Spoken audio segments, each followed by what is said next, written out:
ചെയ്തില്ല. മരിയസനിലല്ലേ അച്ഛൻ വിളിച്ച് സംസാരിച്ചിരിക്കുന്നേ.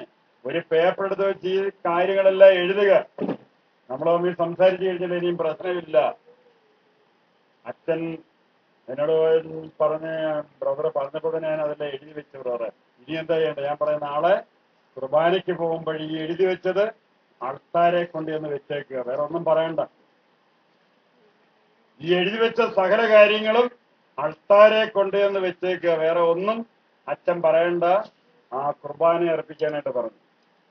പിറ്റേ ആഴ്ച എന്നെ വിളിച്ചിട്ട് അച്ഛൻ പറയുന്ന ബ്രദറെ ക്ഷമിക്കണം, ബ്രദറിന്റെ കാര്യം പറഞ്ഞപ്പോ കേട്ടപ്പോഴൊക്കെ വേറെ ജോലിയൊന്നും ഇല്ലയോ, എന്തിനാ വെറുതെ അവരോടൊക്കെ സംസാരിക്കുന്നേ, നിങ്ങളുടെ സമയം വേസ്റ്റായി പോകും, നിങ്ങൾ നശിച്ചു പോകുന്നൊക്കെ പറഞ്ഞ ആളാണ് ഞാൻ. ഈ കുർബാന കഴിഞ്ഞപ്പോ തന്നെ അവിടെ തളർന്നു കിടന്നിരുന്ന അമ്മ എണ്ണീച്ച് അനിയന്റെ കല്യാണം ഉറച്ച് 3 ദിവസം കൊണ്ട്, വർഷങ്ങളായിട്ട് നടക്കാതെ കിടന്നിരുന്ന വീടിന്റെ പണി 3 ദിവസം കൊണ്ട് പൂർത്തീകരിച്ചു. എന്നിട്ട് അച്ഛൻ എന്നോട് പറയുന്ന മരിയസതിന് ഇത്രമാത്രം ശക്തിയാണെന്ന് ഞാനവിടെ വരുമ്പം വന്ന് കാണും. അവിടെ വന്നിട്ടേ ഞാൻ പോകത്തുള്ളൂ.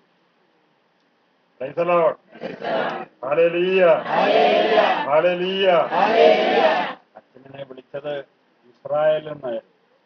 വേറെ ഒരു അച്ഛന്റെ കാര്യം ഞാനിവിടെ പറയേണ്ടുള്ളതാണ്. റോമിൽ ചെന്ന ഒരു അച്ഛൻ്റെ എനിക്ക് താമസിക്കാൻ ഇടവില്ല, പോകാനൊരു വഴിയുമില്ല, പൈസയും ഇല്ല, യാതൊന്നുമില്ലാതെ ശൂന്യതയിലായപ്പോഴ് 2 സിസ്റ്റർമാർ ചെന്ന്, ഈ സിസ്റ്റർമാർ ആരാണെന്നോ അച്ഛൻ കണ്ടിട്ടില്ല, പുതിയ ആൾക്കാരാണ്. ആ സിസ്റ്റർമാരെ നമ്പർ കൊടുത്തേച്ച് പറഞ്ഞ് ഈ ബ്രദറിനെ ഒന്ന് വിളിച്ചു നോക്കുക, അച്ഛന്റെ എല്ലാ പ്രശ്നത്തിനും പരിഹാരമാകും. അച്ഛനവിടെ നിന്നുകൊണ്ട് ഇങ്ങനെ ചിന്തിച്ചു. പിന്നെ റോമിൽ വന്നിരിക്കുന്ന ഞാൻ കായംകുളത്തുള്ള ഒരു ബ്രദറിനെ വിളിച്ചിട്ട് വേണം എനിക്ക് താമസ സൗകര്യവും ഭക്ഷണ സ്ഥലമൊക്കെ ഉണ്ടാകാനായി. വേറെ ജോലിയൊന്നും ഇല്ലയോ? വീണ്ടും പുള്ളിക്കാരൻ കുത്തിയിരുന്ന് ആലോചിക്കുക. അച്ഛൻ പറയുന്ന ആരോ പുറയുന്നുണ്ട്, ഇങ്ങനെ ശക്തമായിട്ട് പറയുന്നുണ്ട്, വിളിക്ക് വിളിക്ക്. അത് അച്ഛൻ പറയുന്നത് എങ്ങനെ വിളിക്കുന്നേ? ഇതൊരു സാധാരണക്കാരനെ വിളിച്ചിട്ട് എന്ത് പറയാൻ? അയാളെന്ത് ചെയ്യാന്? റോമിൽ നിൽക്കുന്ന എനിക്ക് വേണ്ടിയിട്ട് അദ്ദേഹം എന്ത് ചെയ്യും? അങ്ങനെ എന്തായാലും ഈ സമ്മർദ്ദം കൂടി അച്ഛന്റെ പോക്കറ്റ് നോക്കി കാലി, വൈകിട്ട് കിടക്കാൻ ഇടവില്ല, റോഡിൽ പോലും കിടക്കാനായിട്ട് സാധിക്കത്തില്ല. അവിടെ വിളിക്കാതെ യാതൊരു വഴിയുമില്ല. എന്തെങ്കിലും ആയിക്കോട്ടെന്നും പറഞ്ഞാൽ വിളിച്ചത് ഫോണിലൂടെ. വിളിച്ചപ്പോൾ ഞാൻ പറഞ്ഞു, മോനെ സാരമില്ല, വലിയ താമസമില്ല, നിന്റെ പ്രശ്നം പിതാവ് പരിഹരിച്ച് തന്നു കഴിഞ്ഞിരിക്കുന്നു, നീ നേരിട്ട് കാണാൻ പോവുകയാണ്. അച്ഛനോട് പറഞ്ഞ് എന്നെ ആദ്യമായിട്ട് മോനെ എന്ന് വിളിക്കുന്ന ഒരു സ്വരമാണ്. എന്റെ ജീവിതത്തിൽ ആദ്യമായിട്ടാണ് ഒരാളെന്നെ മോനെ എന്ന് വിളിക്കുന്ന ഫോണിലൂടെയാണ് ഞാൻ കേൾക്കുന്നത്. പൊന്നുമക്കളെ, കൂടുതൽ സമയമൊന്നും എടുത്തില്ല. കറക്റ്റ് 2 മണിക്കൂർ കഴിഞ്ഞപ്പോഴേ 3 സിസ്റ്റർമാരവിടെ ചെന്ന് അച്ഛനെ വിളിച്ചോണ്ട് പോയി. അച്ഛന്റെ എന്തുമാത്രം പഠിക്കാവോ അത്രയും നാള് പഠിക്കാനുള്ള എല്ലാ കാര്യങ്ങളും ക്രമീകരിച്ചു.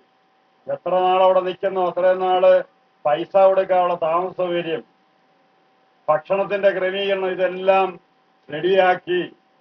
3-ാമത്തെ ദിവസം എന്നെ വിളിച്ചേച്ച് എന്നോട് പറയുന്ന, ബ്രദറെ ക്ഷമിക്കണം, ചവിട്ടിയേച്ചാൽ ക്ഷമിക്കണം എന്ന് പറയുന്നു. ഇല്ലേ?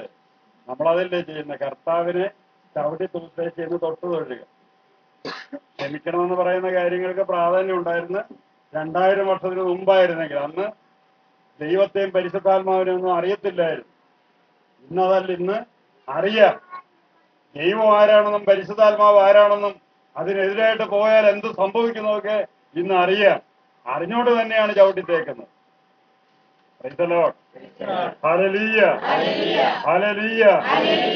മാനുഷ്യ ബുദ്ധി ഒരിക്കലും ഒരിടത്തും ഉയരില്ല, അത് നശിക്കുകയും തകരുകയും ചെയ്യത്തുള്ളൂ. എന്നാൽ ദൈവികമായിട്ടുള്ള ചൈതന്യം, വിശ്വാസം അതെന്നേക്കുമായിട്ട് ഉയർത്തപ്പെടും. അപ്പം നമ്മള് എല്ലാവർക്കും വേണ്ടിയിട്ട്, അല്പവിശ്വാസിയായിട്ടുള്ളവർക്കും പൂർണ്ണ വിശ്വാസിയായിട്ടുള്ളവർക്കും സമർപ്പണ വിശ്വാസിയായിട്ടുള്ളവർക്കും എല്ലാവർക്കും വേണ്ടി നമുക്ക് പ്രാർത്ഥിക്കാം. യേശുവേ നന്ദി.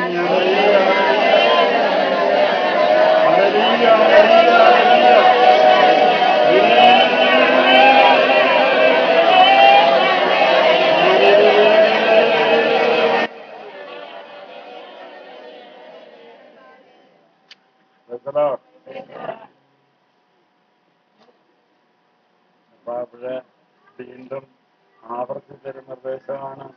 പകർച്ചവ്യാധി, അതീവശ്യം, അതുപോലെ ശരീരത്തിന് ബലമില്ലാതെ കുഴഞ്ഞു വീഴുന്ന അവസ്ഥകൾ സംഭവിക്കും. മരുന്നോ അങ്ങനെയുള്ള കാര്യങ്ങളോ ഉണ്ടായിരിക്കില്ല.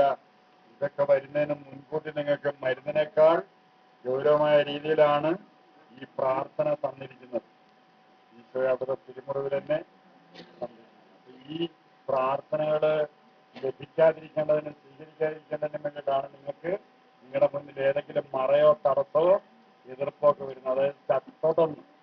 കാരണം നിങ്ങളെ പള്ളിയിൽ നിന്നാണ് അച്ഛന്മാര് വിലക്കുന്നെങ്കിൽ അവര് 2 വർഷമോ 3 വർഷം കഴിയുമ്പോൾ അവര് ചന്തിക്കത്തെ പുള്ളി തട്ടി അവരങ്ങ് പോകും. ഇല്ലേ? കാണും അവരവിടെ. ആരാ തകരുന്നേ? നിങ്ങൾ തന്നെ തകർന്നു പോകും, നശിച്ചു പോകും. അവിടുത്തെ കാര്യം കഴിഞ്ഞിട്ട് തെക്കോട്ട് പോകാൻ പറയുമ്പോൾ അവര് തെക്കോട്ടങ്ങ് പോകും. വടക്കോട്ട് പോകാൻ പറയുമ്പോൾ അവര് വടക്കോട്ട് പോകും. എന്നിട്ട് അവര് പൊയ്ക്കഴിഞ്ഞതിന് ശേഷം നിങ്ങളെന്ന് പറയാം, ഞാനേ ആ പള്ളിയിലെ തോമാച്ചനായാണ്. അച്ഛനെന്താ പറയും? എന്റെ മണ്ണം വെച്ച് ഒരുപാട് തോമാച്ചന്മാര് കണ്ടിട്ടുണ്ട്. അതിൽ ഏത് തോമാച്ചനാന്ന് എനിക്ക് ഒരറിവില്ല. അതുകൊണ്ട് നമ്മള് ചെയ്യുന്ന കാര്യം ശരിയാണ്. ഈ പ്രഭാഷണ ദിവസം 6-ാം അധ്യായത്തിന്റെ 6-ാമത്തെ വാക്യത്തിൽ പറയുന്നത് ബലിയല്ല സ്നേഹമാണ് ഞാൻ ആഗ്രഹിക്കുന്നത്. അതുകൊണ്ട് നിങ്ങളിൽ തന്നെ ഒരു വിവേചനം ഉണ്ടാവണം. ദൈവമേ, ഈ പറയുന്നത് ശരിയായിട്ടുള്ള കാര്യമാണോ, ഇത് ശരിയായിട്ടുള്ള കാര്യമാണോ എന്ന് നിങ്ങൾ തന്നെ വിവേചിച്ചറിഞ്ഞെങ്കിൽ മാത്രമേ ആ ബോധ്യത്തിലേക്ക് വരാൻ സാധിക്കത്തുള്ളൂ. ഇവിടെ നിങ്ങൾക്ക് മുന്നറിയിപ്പ് തരുന്നുണ്ട്, ആരുടെയും അപേക്ഷക്കത്ത് ഉപകാരസ്ഥാനം മേടിച്ചിട്ട് വരരുതുണ്ട്. ആരുടെ അപേക്ഷക്കത്തൊന്നും ഇവിടെ നിങ്ങൾ മേടിച്ചിട്ട് വരരുത്. അഥവാ നിങ്ങൾ മേടിച്ചിട്ട് വരാൻ തയ്യാറാകുന്നെങ്കിൽ ആ അപേക്ഷയ്ക്കകത്ത് ഇതുപോലൊരു പേപ്പറിനകത്ത് എഴുതിയിരിക്കുന്ന ഏതെല്ലാം കാര്യങ്ങളുണ്ടോ അത് നിങ്ങൾ വഹിക്കാൻ തയ്യാറാണെങ്കിൽ മാത്രം മേടിക്കുക. ഈ അപേക്ഷകത്തിനകത്ത് എഴുതിയിരിക്കുന്ന ഒരേ സെന്റൻസും നിങ്ങൾ ഏറ്റെടുക്കാൻ തയ്യാറാകുന്നുണ്ടെങ്കിൽ നിങ്ങളിത് മേടിച്ചോണ്ട് വരിക. കാരണം നിങ്ങളിത് മേടിച്ചോണ്ട് വന്നിട്ട് നിങ്ങൾക്കുണ്ടാകുന്ന ഒരു പ്രശ്നത്തിനും മാറ്റം ഉണ്ടാകത്തില്ല ജീവിതകാലം. കാരണം നിങ്ങൾ സ്വയം ഏറ്റുമേടിക്കുന്നതായിരുന്നു. കർത്താവ് പറഞ്ഞില്ലേ, നിങ്ങളുടെ എല്ലാ പാപവും വേദനയും എന്നിലേക്ക് ഇട്ടു തന്നേക്കുക. അപ്പൊ അതുപോലെ നിങ്ങളിത് മേടിച്ചോണ്ട് വരുമ്പോ നിങ്ങൾ മേടിച്ചോണ്ട് വരുമ്പോ അവരെ നശിപ്പിക്കുകയാണ് ചെയ്യുന്നത്. ഇവിടെ വന്നു കഴിയുമ്പോൾ ദൈവിക രക്ഷാകര പദ്ധതികള് വചനബോധ്യത്തിലൂടെ അറിയാൻ സാധിക്കും, കേൾക്കാൻ പറ്റും. ദൈവ പ്രാർത്ഥനയുടെ ആത്മാവിനെ സ്വീകരിക്കാൻ പറ്റും. വരാതിരുന്നാലോ അവര് നശിക്കും. നശിപ്പിക്കാനാണ് നിങ്ങൾ കൂട്ടിരിക്കുന്നത്. Hallelujah, hallelujah. ഈശോയെ നന്ദി, ഈശോയെ നന്ദി, ദൈവമേ നന്ദി. നമുക്കെല്ലാവർക്കും എണ്ണീറ്റ് നിൽക്കാം. എണ്ണീറ്റ് നിന്നിട്ട് നിങ്ങളുടെ വേദനയുള്ള ഭാഗങ്ങളിൽ നിങ്ങൾ കരങ്ങൾ വെക്കുക.